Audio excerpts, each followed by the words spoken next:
तो आज हम चर्चा करते हैं मूल अधिकारों की।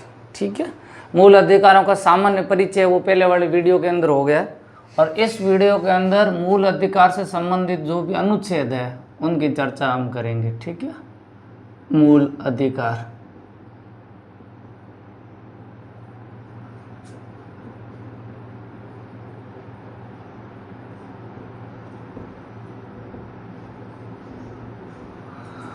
फंडामेंटल राइट्स, मूल अधिकारों की अपन चर्चा करेंगे। इस वीडियो के अंदर अपन मूल अधिकार के जो अनुच्छेद है ना उनके बारे में चर्चा करेंगे। बहुत ज़्यादा गहराई से नहीं जाएंगे। कौन सा अनुच्छेद मूल अधिकारों के बारे में क्या कहता है, सिर्फ हेडिंग की चर्चा करेंगे। ठीक है, इस हिसाब से पढ़ लेंगे कि 4th ग्रेड का है या नॉर्मली जो भी एग्ज़ाम है आपका BSTC का है, PTT का है, 2nd ग्रेड तक का नॉर्मली कवर कर लिया जाए, ऐसा अपन पढ़ लेंगे।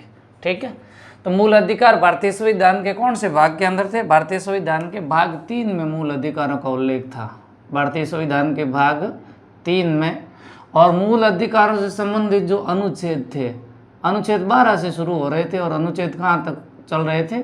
अनुच्छेद 35 तक चल रहे थे। बीच में एक अनुच्छेद 31 था जो संपत्ति के अधिकार से संबंधित था, उसकी हम चर्चा करेंगे नहीं, और बाकी वाले सारे अनुच्छेद हैं उनकी अपन चर्चा करने वाले हैं। तो शुरू कर ले अपन अनुच्छेद 12 से। सिर्फ आप इसकी हेडिंग एक बार याद रख लो, आपको सारांश है वो समझ में आना शुरू हो जाएगा। अनुच्छेद 12,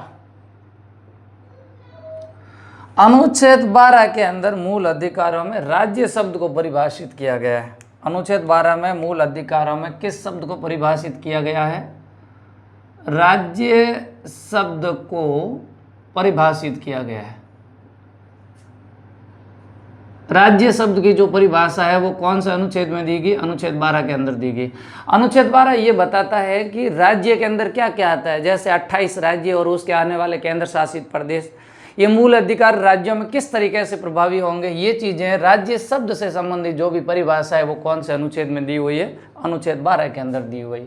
इसी तरीके से अनुच्छेद 13 की बात करें, अनुच्छेद 13 है, ये अनुच्छेद 13 एक शब्द को परिभाषित करता है, विधि, कानून। विधि शब्द को परिभाषित किया गया है अनुच्छेद 13 में, विधि शब्द की परिभाषा।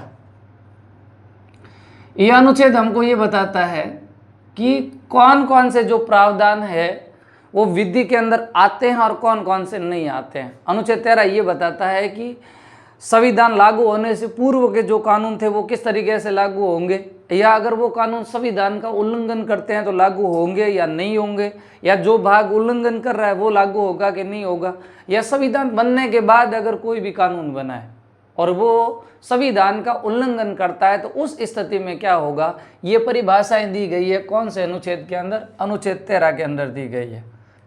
अनुच्छेद 14, यहाँ से मैं आपको अधिकारों के नाम लिखने शुरू कर दूंगा।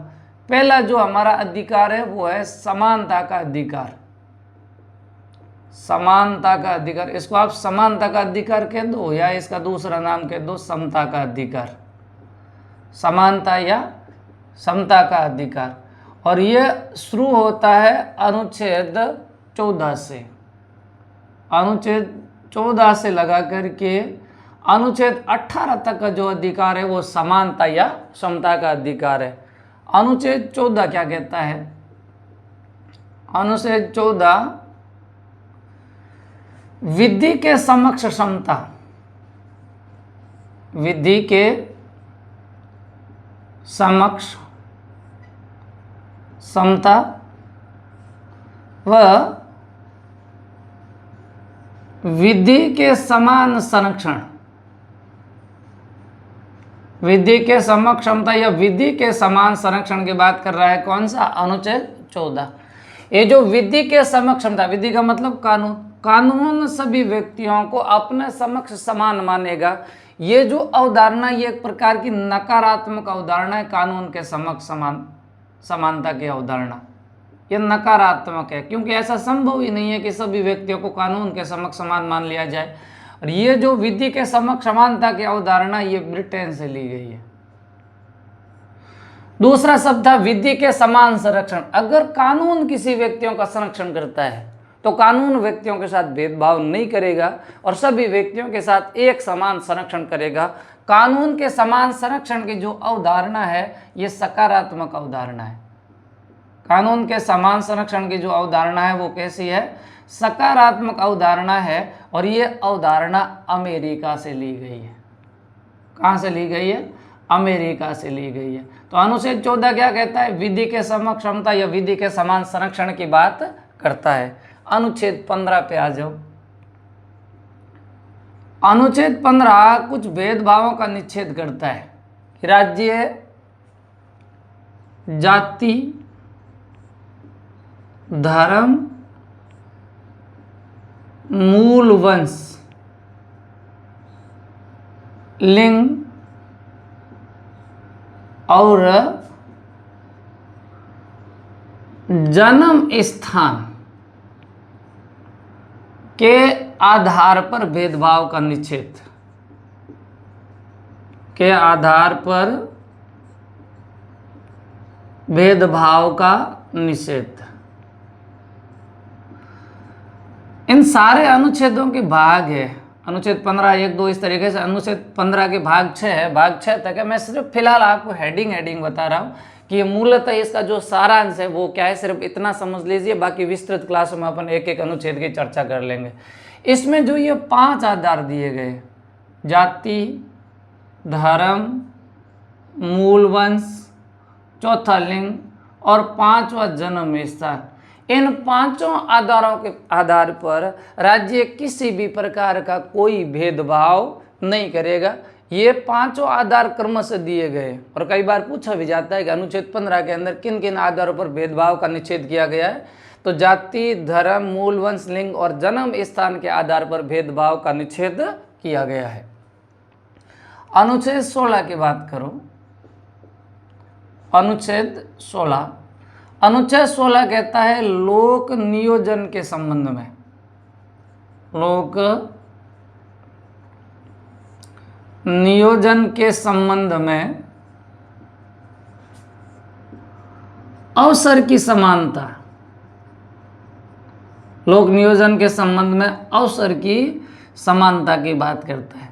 अगर सरकार कोई भी भर्ती निकालती है तो उस संबंध में सरकार लोगों के साथ कोई भेदभाव नहीं करेगी। किस आधार पर, जो ये ऊपर आधार दिए गए थे अनुच्छेद 15, वो योग्यता के आधार पर भेदभाव कर सकती है, आयु के आधार पर भेदभाव कर सकती है, अलग से कानून बना सकती है।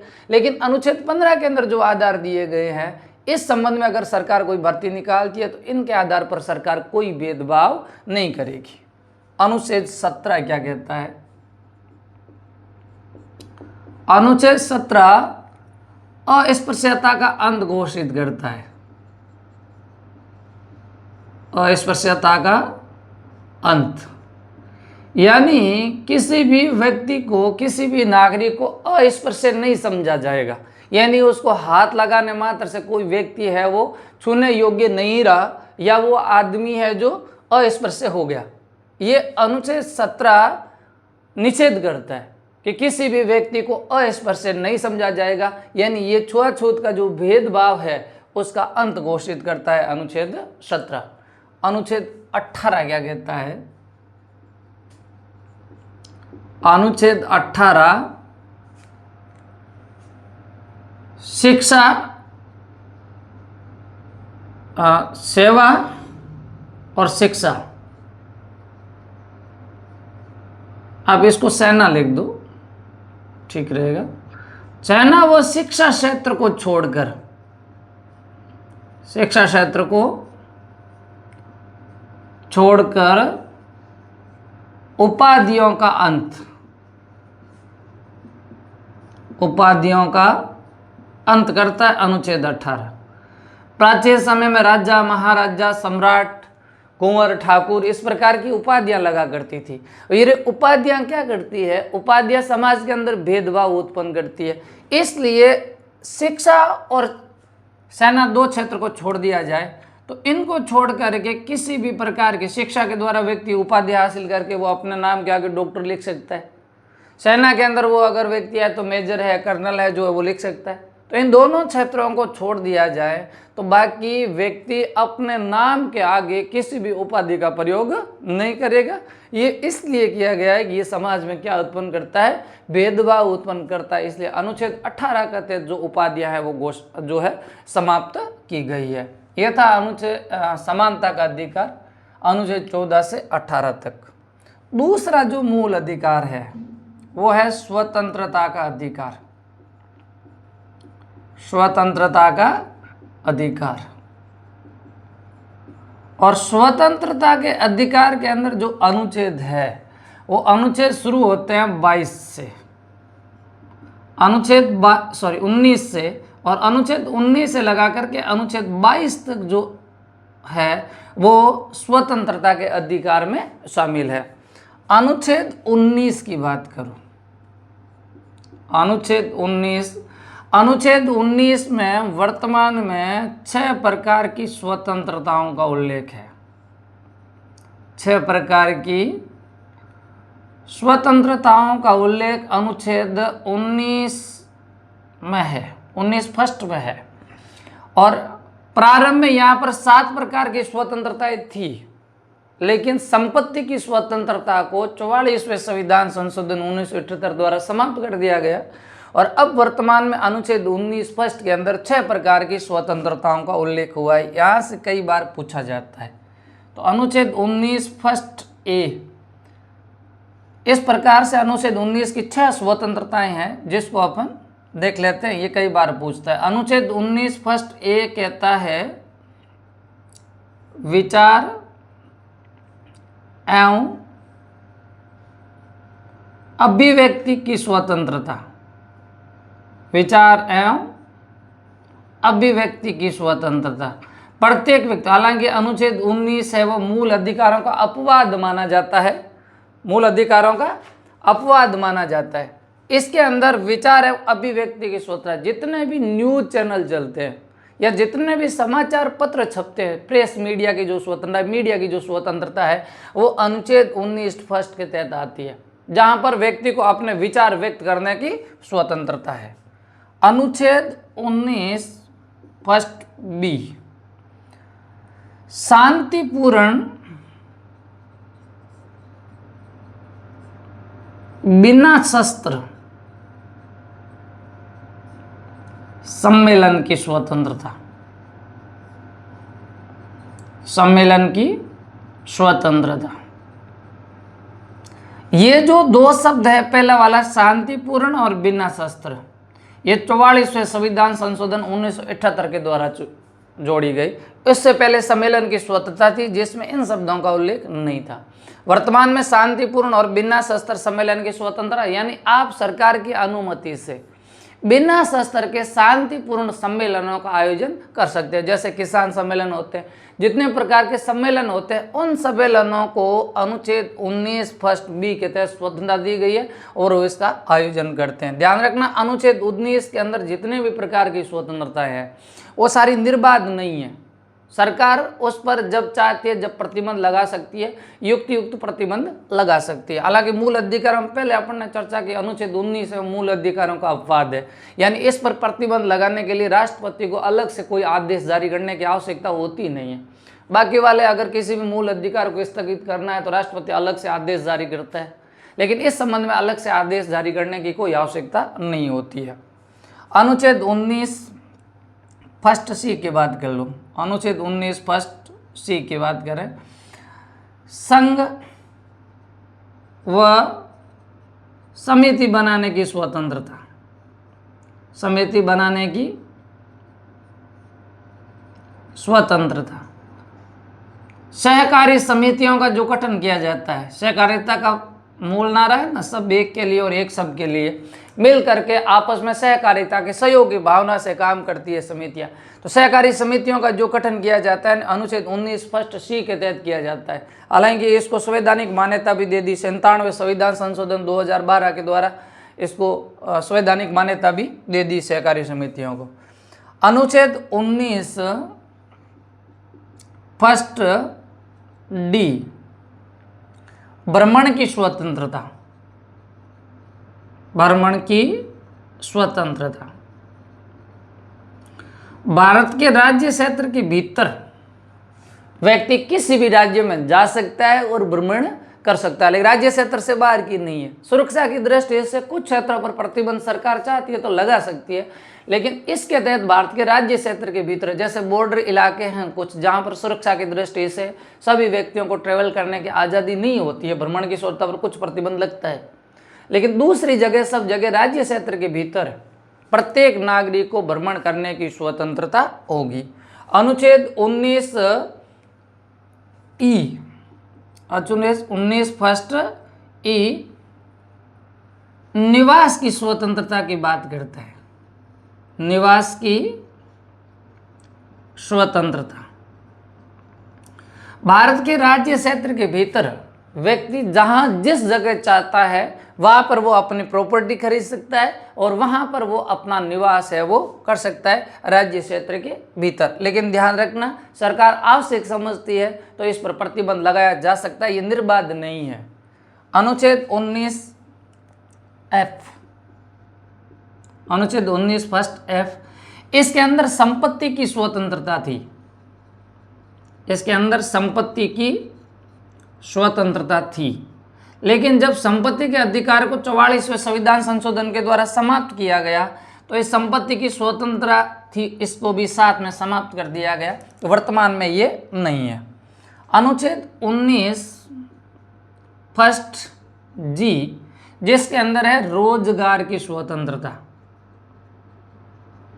जिसके अंदर है रोजगार की स्वतंत्रता।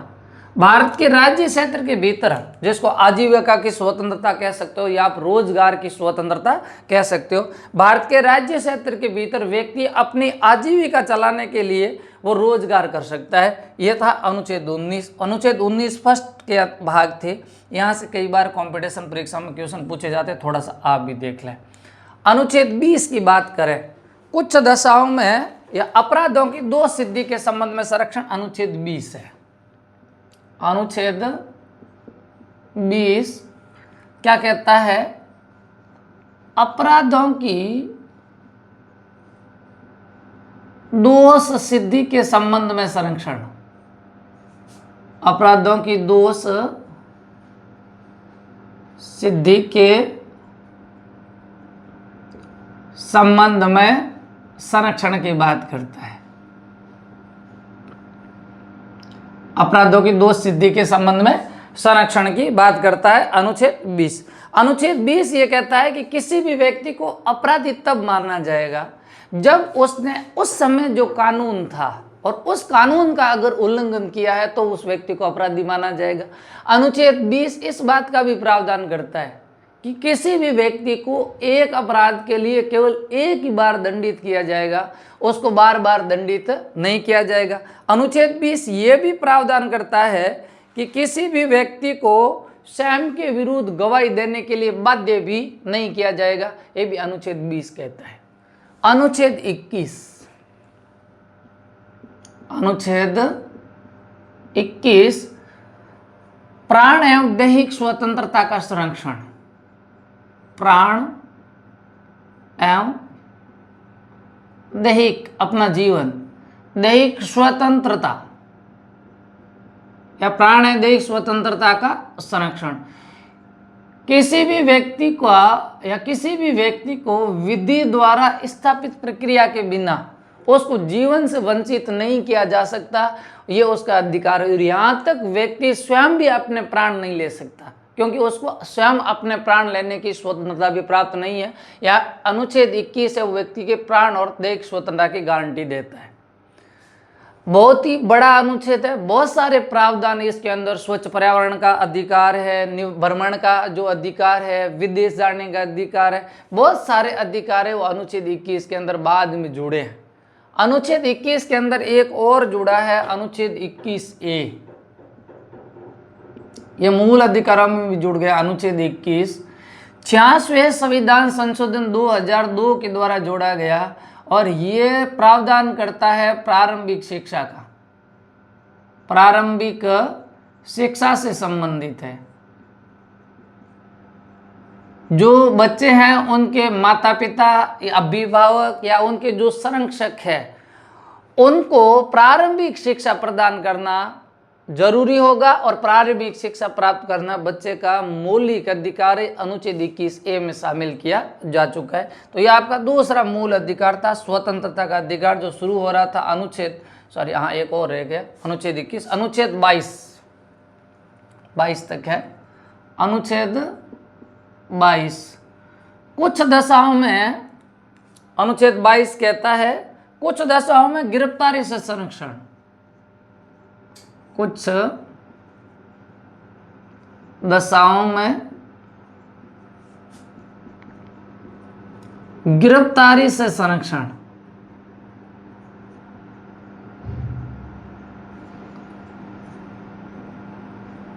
यानी अगर किसी भी व्यक्ति को गिरफ्तार किया जाता है तो गिरफ्तार किए जाने वाले व्यक्ति को उसका कारण बताना जरूरी है। बिना कारण बताए गिरफ्तार नहीं किया जाएगा। दूसरी बात, गिरफ्तार व्यक्ति को 24 घंटे के भीतर जहां नजदीक न्यायालय है उस न्यायालय में उसको उपस्थित करना होगा। तो ये कुछ अधिकार देता है व्यक्ति को गिरफ्तार होने के बाद। जैसे एग्जाम्पल के तौर पे किसी भी व्यक्ति को गिरफ्तार किया है तो उसको वकील से परामर्श करना यानी कानूनी सलाह प्राप्त करने का अधिकार होगा, वो कानूनी रूप से सलाह प्राप्त कर सकता है। ये थे स्वतंत्रता का अधिकार अनुच्छेद 19 से लगा करके 22 तक। तीसरा जो हमारा मूल अधिकार है वो है शोषण के विरुद्ध अधिकार, शोषण के विरुद्ध अधिकार। शोषण के विरुद्ध अधिकार है, इसके अंदर अनुच्छेद 2 शामिल है, अनुच्छेद 23 और अनुच्छेद 24। अनुच्छेद 23 क्या कहता है? शोषण के विरुद्ध अधिकार, मानव के दुर्व्यापार एवं बलात्कार पर प्रतिबंध। अनुच्छेद 23 कहता है मानव के दुर्व्यापार, यानी मानव व्यापार की वस्तु नहीं है, मानव का व्यापार नहीं किया जाएगा। इसलिए तो जो प्रारंभ में राजाओं और महाराजाओं की शादियों के अंदर दासियां दी जाती थी, दासी प्रथा को इसी के तहत प्रतिबंध किया गया। मानव के दुर्व्यापार एवं बलात्कार पर, यानी उनसे जबरदस्ती कोई काम नहीं करवाया जाएगा, बलात्कार पर प्रतिबंध की बात अनुच्छेद 23 करता है। राजस्थान के अंदर जबरदस्ती श्रम कराने की कुछ प्रथाएं चलती थी, जैसे आपने हाली प्रथा सुनी होगी, सांगड़ी प्रथा सुनी होगी। कुछ ऐसी प्रथाएं थी जिन पर जो प्रतिबंध लगाया गया है वो अनुच्छेद 23 के तहत लगाया गया है। ये मानव के दुर्व्यापार और बलात्कार पर प्रतिबंध लगाता है अनुच्छेद 23। अनुच्छेद 24 है, ये बाल श्रम पर प्रतिबंध लगाता है, यानी बालक समझा जाएगा 14 वर्ष से कम आयु के बच्चों को बाल श्रम पर प्रतिबंध की बात करता है अनुच्छेद 24। ऐसे बच्चे जिनकी आयु 14 वर्ष से कम है, 14 वर्ष तक के बच्चे की 14 वर्ष की आयु है प्रारंभिक शिक्षा की आयु मानी जाती है। और प्रारंभिक शिक्षा के समय किसी भी बच्चे को जो कल कारखाने या भारी उद्योग धंधे हैं उसके अंदर उनको काम पर नहीं लगाया जाएगा। बाल श्रम जो प्रतिबंधित करता है वो कौन सा अनुच्छेद करता है? अनुच्छेद 24 करता है। और ये कहता है कि 14 वर्ष से कम आयु के जो बच्चे हैं उनको किसी कल कारखाना या जोखिम वाले कार्यों के अंदर उनको नहीं लगाया जाएगा। ये कहता है कौन सा अधिकार? शोषण के विरुद्ध अधिकार। चौथा जो हमारा अधिकार है वो है धार्मिक स्वतंत्रता का अधिकार। धार्मिक स्वतंत्रता का अधिकार। धार्मिक स्वतंत्रता का जो अधिकार है वो शुरू होता है अनुच्छेद 25 से, और अनुच्छेद 25 से अनुच्छेद 28 तक जो अधिकार है वो कौन सा है? धार्मिक स्वतंत्रता का अधिकार है। अनुच्छेद 25 क्या कहता है? किसी भी व्यक्ति को किसी भी धर्म को अपनी अंतरात्मा से मानने, अंतरात्मा से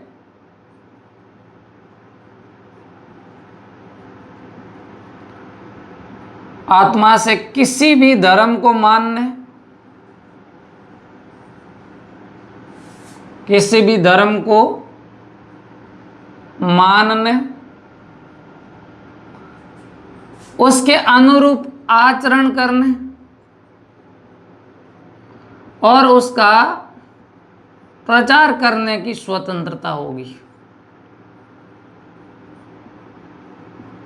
अनुच्छेद 25 ये छूट देता है व्यक्ति किसी भी धर्म को मान सकता है, उस धर्म के अनुरूप व्यक्ति अपना आचरण कर सकता है। जैसे सिख धर्म को मानने वाले वो सर पे पगड़ी बांध देंगे, हाथ पे कड़ा, तो ये चीज़ें उनके प्रतीक चिन्ह है। जैसे मुस्लिम धर्म को मानने वाले जो सर पे पहनते हैं, तो व्यक्ति को उस धर्म के अपनी अंतरात्मा से उस धर्म के अनुसार आचरण करने की छूट होगी और व्यक्ति को उस धर्म का प्रचार करने की स्वतंत्रता होगी।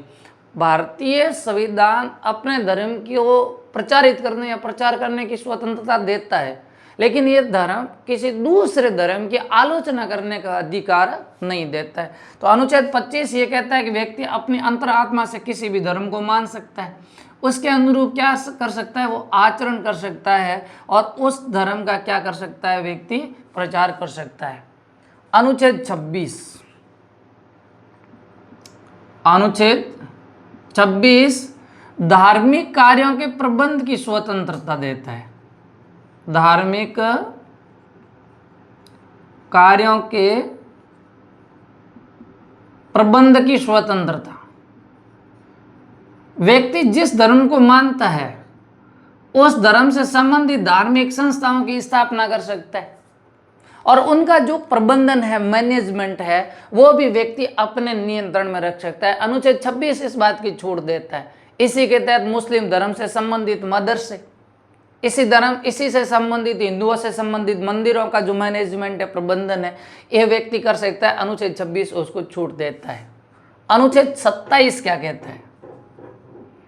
अनुच्छेद 27 किसी व्यक्ति को धार्मिक कार्यों के लिए कर देने से बाध्य नहीं किया जाएगा।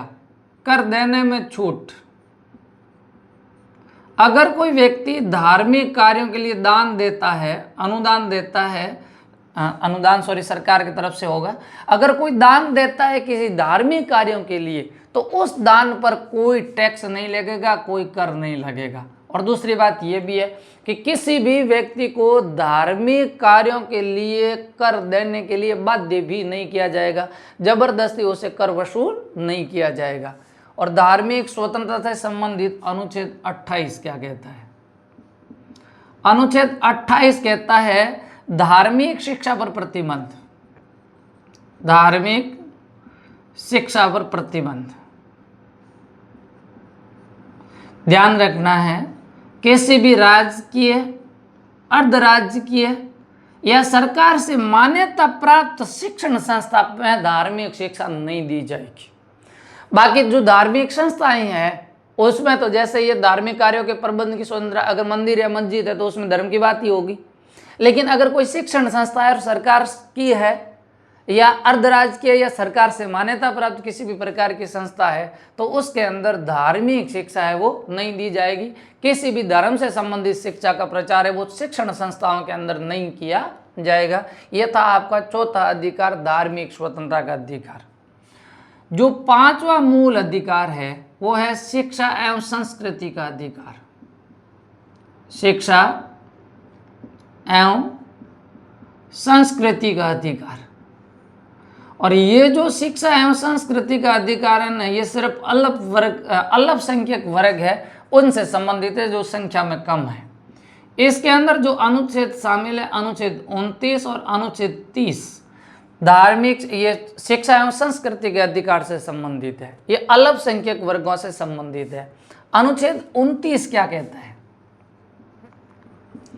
अनुच्छेद 29 कहता है कि अल्पसंख्यक वर्गों को, जो संख्या में है, कम है, वर्तमान में 6 समुदाय है जो अल्पसंख्यक का दर्जा प्राप्त है। अल्पसंख्यक का मतलब जो संख्या में कम है, पैसों से, गरीबी से अल्पसंख्यक का कोई लेना देना नहीं है। जैन सबसे समृद्ध समुदाय माना जाता है जो अल्पसंख्यक वर्ग में शामिल है। अल्पसंख्यक वर्गों को अपनी भाषा, लिपि जिसमें वो लिखते हैं, भाषा, लिपि और संस्कृति को सुरक्षित रखने का अधिकार होगा। ये अनुच्छेद 29 कहता है कि जो अल्पसंख्यक वर्ग जिनकी भाषा है, उनकी लिपि है, उनकी जो संस्कृति है, पहनावा, रहन सहन, खान पान, ये सारी जो उनके लौकिक पक्ष है, वो सारी चीज़ें संस्कृति के अंदर आती है। तो अनुच्छेद 29 अल्पसंख्यक वर्गों को इन चीज़ों को सुरक्षित रखने का अधिकार देता है। कारण ये होता है जो बड़ी संस्कृति होती है वो छोटी संस्कृति को हमेशा दबा जाती है और उन संस्कृति से संबंधित जो चीज़ें हैं वो धीरे धीरे लुप्त हो जाती है। इसलिए उन संस्कृति को बचाने के लिए इनको सुरक्षित रखने का अधिकार अनुच्छेद 29 को दिया गया है। अनुच्छेद 30 ये भी अल्पसंख्यक वर्गों से संबंधित है और ये कहता है कि अल्पसंख्यक वर्गों को अपनी भाषा, लिपि और संस्कृति को सुरक्षित रखने के लिए संस्थाओं की